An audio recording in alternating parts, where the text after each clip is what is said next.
This is your F.B.I.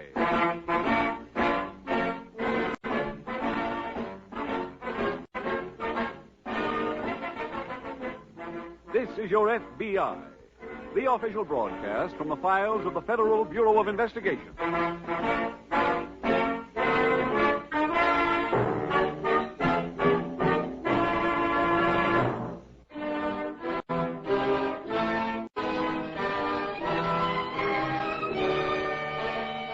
Tonight, the subject of our FBI file, Grand Larceny.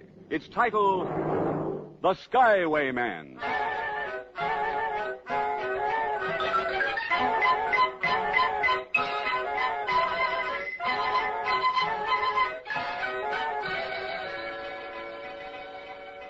Crimes are committed for many reasons.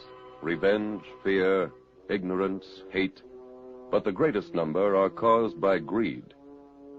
The dictionary defines greed as acquisitive desire beyond reason. But that definition does not explain why certain people are possessed by that unreasonable appetite.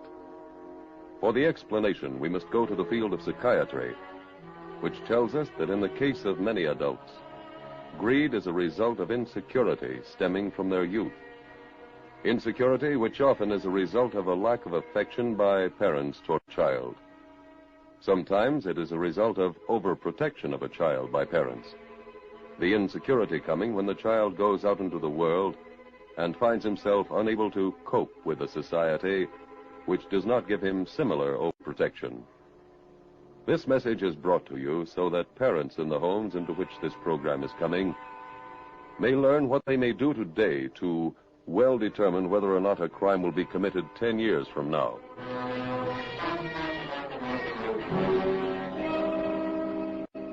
Tonight's FBI file opens on the midway of a county fair. It is early afternoon as a well-dressed man approaches one of the midway games of chess. Come on, anybody, you there, mister. Come on up to the counter. No, I don't want to play cards with you. Never gambled in my life, but I'll tell you what I'm going to do. I'm going to show you an amazing deck of cards. Come up a little closer, mister. That's it, right up to the counter. Now, let's say you've been losing to some rascal. You want to get even. That's human. That's natural. You bet this rascal $1 you can pick out the 4 aces without looking. You let him examine the cards. You let him shuffle them. Now, go ahead, mister. You shuffle them. Now, you leave the deck right where it is. That's it. You press down here, turn the deck this way, and the 4 aces come sliding out. Now, I could charge you $50 for this deck. I could charge you any price. But I don't want to be a millionaire. That's why I'm selling them cheap. $2. That's all it costs. And Hey, mister, come back. Al, where did you come from? Well, son, if you hadn't been driving that customer away, you'd have seen me. I thought that'd be my first sale today. Do you have a report for me? Yeah. We're not doing a job here. No? Why not? Just tell me, where do they keep the money? The manager's got a safe in his office. If it's in his safe, the money's as good as trickling through our fingers. No, it ain't. I presume there's a reason for your pessimism. Remember how you came into the fairgrounds?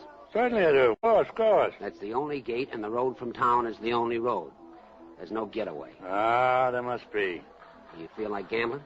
Well, if the proposition's attractive. 10 to 1, you can't figure one out. Yeah, well, I'll just risk $5. You got 50 to your 5. Splendid, splendid. Now, you go back to amusing the populace with your mediocre pitch. I'll survey the premises.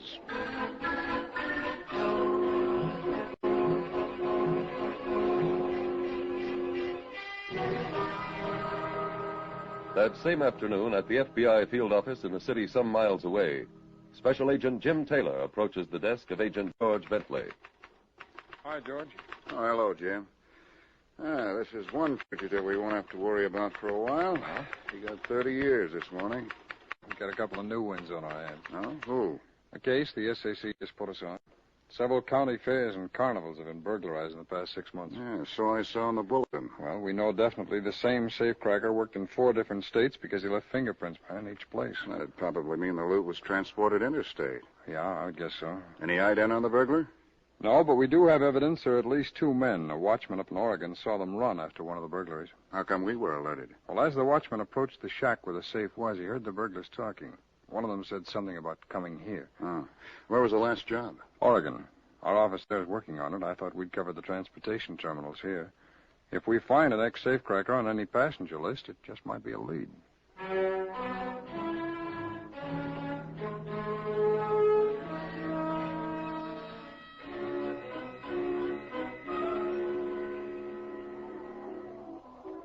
Hi, Betty. Hi, Chuck. You done your jump? Just now. Pretty soft. One jump and through for the day. Maybe through for good. You retiring? Might have to. Come on, walk me over to the office. What's playing there? Andy wrote to some carnies down south. That where you're going? Yeah, if we get a booking. What happens if you don't? We try something new, not eating. You that broke? I got about $6.50, and Andy's holding a 10 spot. Maybe you can borrow some dough on the plane. Anybody who would lend us money on that wouldn't have sense enough to have money. Hi, kids. Hi. How's old aches and pains? Okay. Andy, you been to the office? Yeah, huh? Any hot offers? Nothing. Well, something will turn up. Fellas, why don't you get a new act? We got one. Well, sure. Didn't you see me come down on fire? I mean a whole new act. Forget about the plane, the parachute. Start from scratch. Betty, how long you been doing publicity? 10 years. Then it'd be like me telling you all to forget your typewriter. We've been doing this act since Chuck got out of high school. But in those days, it was a novelty to see a guy jump from a plane. Today, in a newsreel, 1,000 GIs jump with guns. Don't you see, you're selling a stale joke. I'll see you both later. Where are you going? To the hangar to rest my bones. That's old-fashioned, too. Guess you didn't like my popping off. Oh, that was okay. You sore, too? Of course not. Go on, I'll buy you a drink.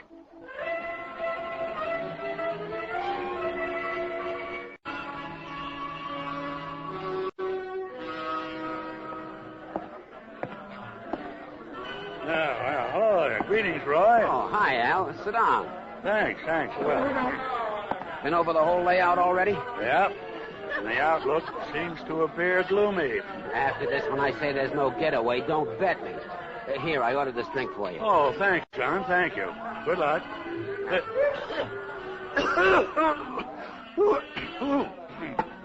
Well, with whiskey like this on the market, I don't understand how the population keeps increasing. I took a little look at that safe in the manager's office during my stroll. I can open it with this piece of lemon peel. Why eat your heart? Say, how can they get that drunk in this kind of whiskey? He ain't loaded. He ain't. You mean he acts like that all the time? Yeah, he's the guy who jumps from the plane. The plane? Whose plane? Oh, an old job him and his partner own. Oh, what's that young man's name? Chuck White. And the lady with him? Betty Kimball. She's a press agent for the show. Oh, she appears to be leaving. Hey, I thought you said dames and business don't mix. I am not interested in the young lady, but I have a notion about Mr. White. I'll see you in good time. Where you going? I'm going to the bar to accidentally make Mr. White's acquaintance.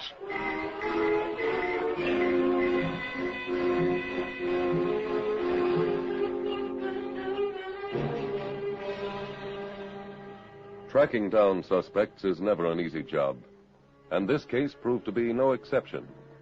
All that afternoon, Agents Taylor and Bentley collected passenger lists of trains, planes, and buses originating in Portland. Then the names were teletyped to Washington. Unfortunately, the work produced no affirmative results.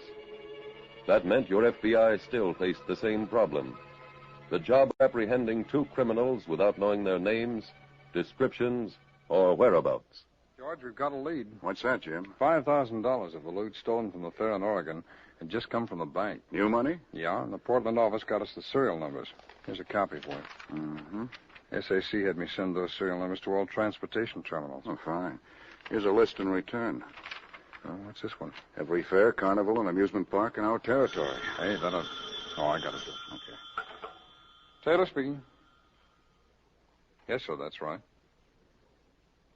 Oh, you know when you took it in? Was that the only one? Oh. Yes, sir. Thank you very much for calling. George, I was the airline ticket agency. They took in one of the $20 bills on the list. When? Today, Mr. John Smith passed it. The ticket was for Auburn. The name is obviously fictitious. Hey, there's a county fair at Auburn. Good. George, will you notify them and clean up the other details around here? Sure. I'll catch the next plane.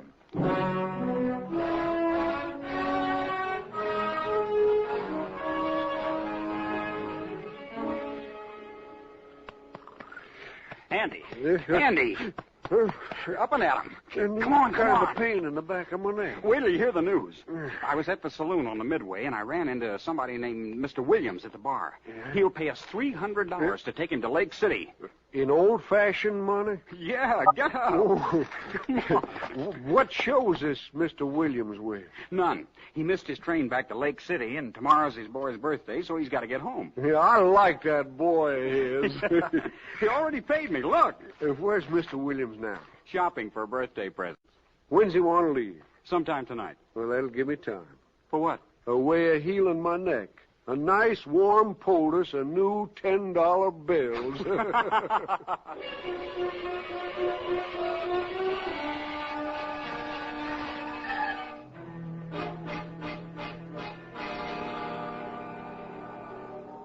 All right, you riffle the cards this way, and everyone's the 8 of diamonds. You say that's not a trick? Okay, try this one. Bet that rascal $1 you can cut the deck 10 times and always cut an ace. You say it can't be done? Well, just watch the deck. I'll be glad to. Oh, hi. Son, did it ever occur to you that the lack of customers could be due to a poor product? These rubes wouldn't pay a deuce for a key to Fort Knox. I came to bid you a fond farewell. Well, the fair don't close for an hour yet. I am acquainted with the schedule, but my plane is waiting. I'll meet you at my apartment. What about the job? Son, in this little black bag are not only the tools of my profession, but the former contents of the safe. What? An opportunity presented itself a few moments ago that was a little bit too good to pass up. How'd you swing it solo? Eavesdropping outside the manager's office. I heard him tell a party on the telephone that he'd be right over to judge the livestock. Nobody saw you go in, did they? I beg your pardon. This is the first time I ever blew a 10-to-1 bet and liked it. Well, I'll deduct the loss from your portion of the proceeds. Okay. Oh, son. Yeah. When the gendarmes arrive, don't be surprised if they assume the theft was committed by your devil-may-care compatriot. Who? Mr. Chuck White. When I finished work, I left a memento for the police. A little wallet I borrowed from his pocket this afternoon.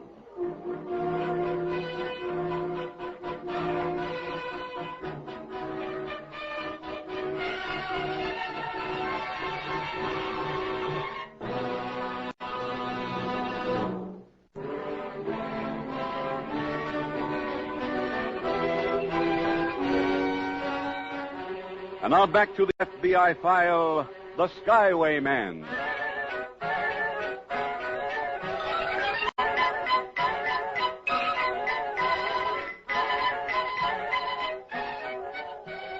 No child enters life a criminal.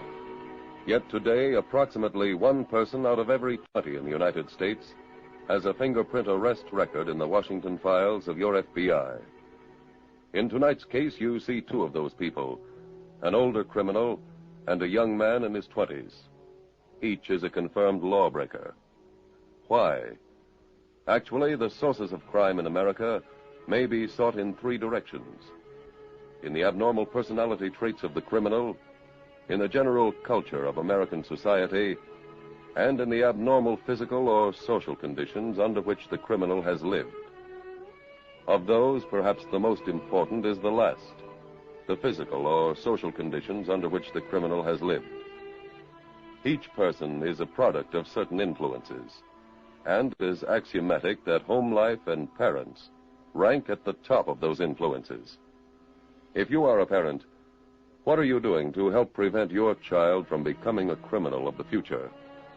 Is he learning by watching you to respect law and order? Are you giving him the attention and affection he needs? Your FBI has learned many things in its years of fighting crime, one of them being that even more than charity, crime prevention begins at home.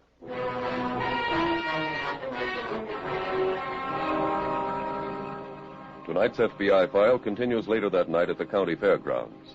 Special Agent Taylor is in the manager's office when Agent Bentley arrives. Jim, I hear this place was burglarized tonight. Yeah, just before I got here. Even after our warning, huh? The manager thought his safe couldn't be cracked. Where is he now? It's down at police headquarters. They sent out an alarm on 2 suspects named Chuck White and Andy Anderson after they found this wallet near the safe. Belongs to White. Who's he? He's a parachute jumper with the show. Anderson is his pilot. Any idea where they went? No, but they took off right after the robbery. The manager know where they're supposed to work next? Well, this is the end of the circuit, George. From here, everybody splits up for the winter. Oh. There's one other piece of evidence against White and Anderson. They came here from the fair near Portland. I guess we better answer it. Hello? Oh, yes, Mr. Mitchell. I did? When? Fine. Well, yes, of course. No, there isn't. Well, we'll get something. Yeah. Thanks. George, that was the manager. Word just came in at headquarters on that alarm. The plane's been found at Lake City. How about the 2 men? Lake City police are holding them. Well, I doubt we can get there tonight. Probably not, but let's notify the Lake City police. We'd like to interview the men first thing in the morning.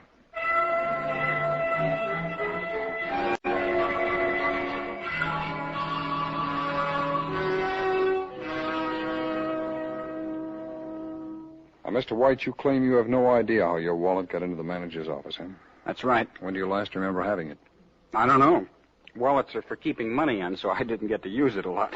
Seems like y'all know me and Chuck ain't crooks. Mr. Anderson, White's wallet was found in the safe after the burglary. You both took off from the fair immediately after that safe was cracked. You both had money that was stolen last week at a fair in Oregon, and you both worked at that fair. But we told you we got that money from Mr. Williams. Yeah, ask him. We're trying to.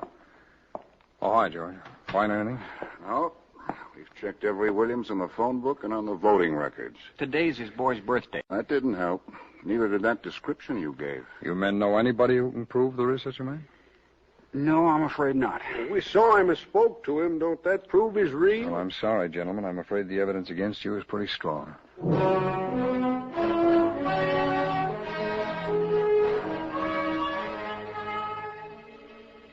FBI headquarters in Washington takes an important part in all cases. In this one, for example, Agents Taylor and Bentley sent the fingerprints of Chuck White and Andy Anderson to Washington, and also sent the description of the man they knew thus far only as Mr. Williams. Further investigation was also made on which fairs and carnivals Anderson and White had worked during the previous 6 months. Meanwhile, at an apartment in another city, the doorbell rang. Patience.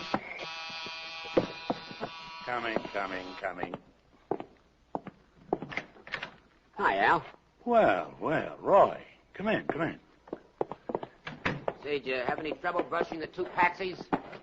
No, not a bit. Nice boys. I left them at the Lake City airport. They were arrested an hour later. And what are you doing? Hanging picture. This guy a friend of yours? A friend? Ah, yes, indeed, son. Who is he? A great man, son. A really great man.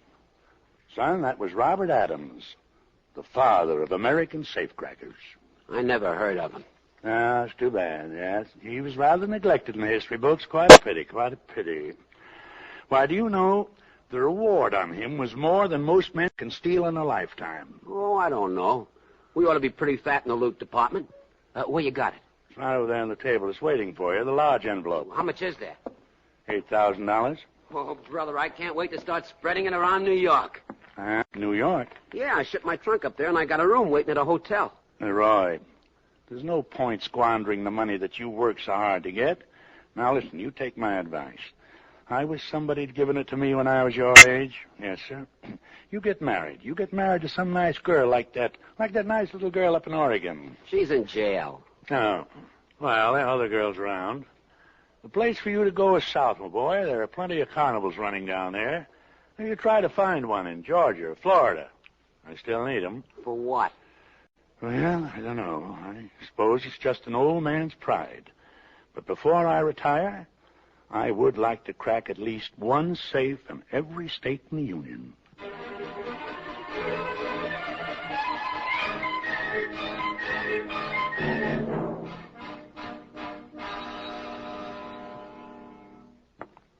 we got some reports from Washington. Neither White nor Anderson has a criminal record. Anything back on that Mr. Williams? Yes, there is a safecracker with that name who answers the general description. They wire photoed his picture for us. Oh, that it? Yeah, here, take a look at it. Mm-hmm. Are you the FBI men? Yes, that's right, Ray. The policeman at the desk said to see you. About what? Chuck White and Andy Anderson. I'm Betty Kimball. Oh, I'm Agent Bentley, and this is Agent Taylor. How do you Kimball. do? You know anything about the burglary? Just that they didn't do it. Are you related to White or Anderson? No. I was the press agent with the fair down to Auburn. And I say, well, tell me, do you know a Mr. Williams? Williams. Williams, isn't that the man that Chuck and Andy brought up here? No, that's their story. You can believe them about anything but their act. We have Williams' picture here. Would you take a look at it, please? Mm-hmm. Ever see him? I think so. Where? I'm trying to remember. Sure. That's a guy I saw hanging around Roy Carter's pitch on the Midway. Oh, they seem to know each other? Like old pals. Who is this Roy Carter? A grifter. He works carnies, fairs, any place he can set up a stand. Where can we locate him? In New York, but I don't know where. I ran into him yesterday while he was checking his equipment at the station. Told me he was going to New York for a vacation after he stopped to see a pal. George, that pal could be Williams. Yeah. Did he mention any other city? No. Well, if Carter bought a ticket to New York with stopover privileges, the railroad station might have a record of it. Let's call and check.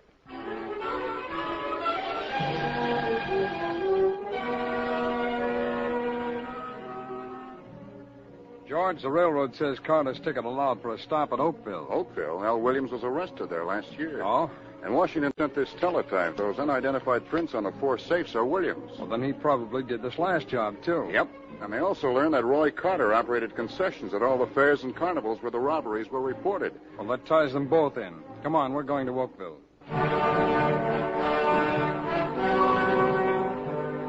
Never mind those phone books, George. Why? I found the cab driver who picked Carter up. Hey. And he remembers where he took him. Oh, where's that? An apartment house at 73 Allen Street. Let's get over there.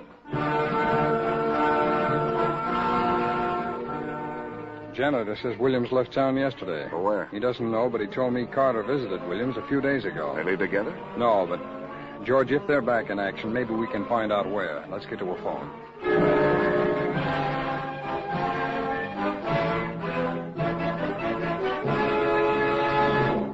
All right, folks, you want to fool your friends, you want to get even with some rascal. Now, here's the way. Watch carefully. Just a minute, Roy. Where have you been? No place. I was here at 3 this afternoon, again at 6. Stand was closed both times. Oh, I met a girl. Girl? Who is she? Oh, local girl. Her mother's got a farm near here where guys and the lamb hide out. Oh, sounds like you're getting into a wonderful family. Hey, show for me. Here come a couple of customers.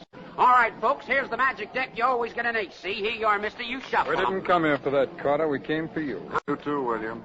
I beg your pardon. Do we know each other? We're special agents of the FBI. These are warrants for your arrest.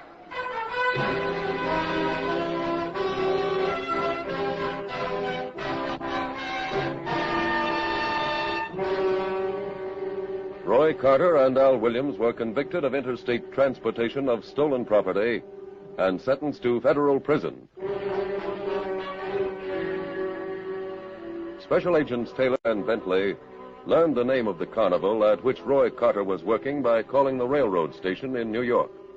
The station master's office told them where Carter had requested that his equipment trunk be sent. The arrest of the two fugitives in this case illustrates not only the thoroughness of any investigation by your FBI, but also the labor which goes into freeing innocent suspects. The Federal Bureau of Investigation is proud of the fact that special agents have never set out to prove the innocence or guilt of any particular person, but have always concentrated on finding the evidence in a case and allowing the facts to speak for themselves. For only in that way can justice be served. And justice is the sole interest of your FBI.